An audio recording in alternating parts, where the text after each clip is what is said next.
Tiap manusia tidak akan terbebas dari kesalahan dan dosa.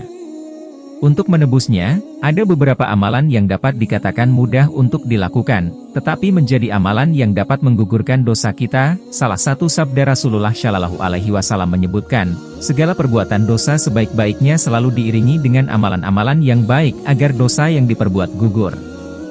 Berikut bunyi haditsnya, bertakwalah kamu dimanapun kamu berada. Bila kamu berbuat kejahatan, segera iringi dengan perbuatan baik, sehingga dosamu terhapus lalu pergauliah manusia dengan akhlak yang baik. Hadis riwayat Tirmidzi. Berikut ini deretan amalan ringan penghapus dosa. 1. Berzikir dan membaca istighfar. Nabi Muhammad SAW pernah bersabda tentang seseorang yang selalu bertaubat memohon ampunan, setiap kali mengerjakan perbuatan dosa.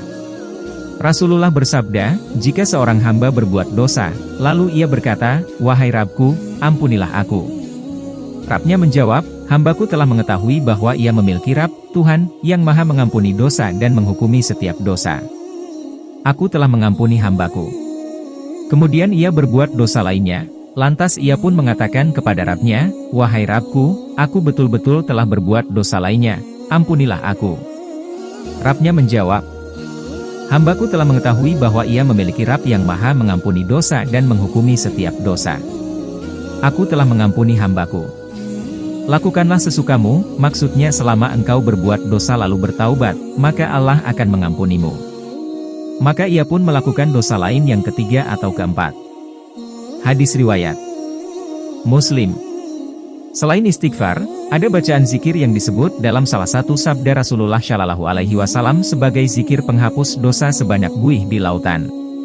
Berikut bacaan zikir dan haditsnya, barang siapa yang berkata subhanallah wa bihamdihi, maha suci Allah dan dengan segala pujian baginya, sebanyak 100 kali maka akan dihapus dosa-dosanya sekalipun sebanyak buih lautan. Hadis riwayat Bukhari. 2. Berwudu. Amalan selanjutnya adalah berwudu sesuai dengan tuntunan sunnah Rasulullah Shallallahu Alaihi Wasallam. Dalam sebuah haditsnya, Rasulullah pernah berkata dosa seseorang akan ikut gugur bersama dengan air wudu yang mengalir di tubuhnya. Barang siapa yang berwudu lalu memperbagus wudunya, dosa-dosanya akan keluar dari tubuhnya, yang terkena air wudu, sampai keluar dari ujung jemarinya. Hadis riwayat Muslim. 3. Sholat 5 waktu. Sudah sepatutnya menjadi pengetahuan tiap muslim bahwa sholat adalah ibadah yang wajib dilakukan setiap harinya. Ternyata, ibadah ini juga dapat menjadi amalan menghapus dosa yang dimiliki umat manusia. Nabi Muhammad SAW bersabda, di antara salat 5 waktu, hari Jumat dengan Jumat berikutnya, hingga Ramadan dan Ramadan selanjutnya ada waktu pengampunan dosa yang diberikan oleh Allah Subhanahu wa Ta'ala.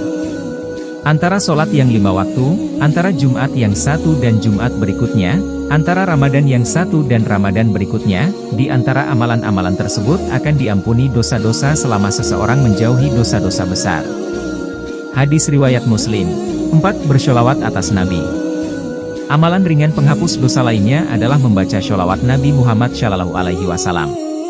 Seperti yang tertuang dalam hadits dari Anas bin Malik radhiyallahu anhu berkata, Rasulullah Shallallahu Alaihi Wasallam bersabda, barang siapa yang bersyalawat atasku 1 syalawat maka niscaya Allah bersyalawat atasnya 10 syalawat, dihapuskan darinya 10 dosa dan diangkatkan untuknya 10 tingkatan. Hadis riwayat An-Nasai dan disyahihkan oleh Al-Albani dalam Syahih Al-Jami, nomor 6359. 5. Mengucapkan amin saat sholat. Rasulullah Shallallahu Alaihi Wasallam pernah menyebut bahwa ucapan amin saat sholat seusai imam membaca surat Al-Fatihah menjadi amalan penghapus dosa lainnya, apabila pengucapannya bertepatan dengan amin dari malaikat. Apabila imam mengucapkan gairil maghdubi alaihim walaadolin, ucapkanlah amin, karena barang siapa yang aminnya bertepatan dengan aminnya malaikat maka akan diampuni dosanya yang telah lalu. Hadis riwayat muttafaq alaihi. Hadits di atas juga menunjukkan keutamaan sholat berjamaah di masjid. Sebab, aminnya malaikat tidak bisa didapatkan tanpa mengikuti sholat berjamaah. 6. Memperbanyak sujud. Memperbanyak sujud dapat dilakukan dengan memperbanyak ibadah sholat itu sendiri. Misalnya, mengerjakan sholat sunnah rawatib, duha, tahajud, atau witir. Amalan ini dapat mengangkat derajat manusia sekaligus menghapuskan dosa sebagaimana yang disabdakan Rasulullah Shallallahu Alaihi Wasallam kepada Sauban radhiyallahu anhu, hendaklah engkau memperbanyak sujud, perbanyak sholat, kepada Allah. Karena tidaklah engkau memperbanyak sujud kepada Allah melainkan Allah akan meninggikan derajatmu dan menghapuskan dosamu. Hadis riwayat Muslim. 7. Sholat Jumat. Terakhir, mengerjakan sholat Jumat bagi pria muslim. Telah banyak dalil yang menyebutkan keutamaan sholat Jumat, salah satunya sebagai penggugur dosa bagi pelakunya. Rasulullah bersabda, barang siapa berwudu dengan sempurna kemudian mendatangi masjid untuk sholat Jumat, serta menyimak dan memperhatikan khutbah, niscaya diampuni baginya dosa-dosa yang ia lakukan di antara Jumat itu dan Jumat sebelumnya, berikut 3 hari lagi sebelumnya. Hadis riwayat Muslim. Sementara untuk dosa-dosa besar, diyakini mereka hanya dapat diampuni dengan melakukan taubat nasuha.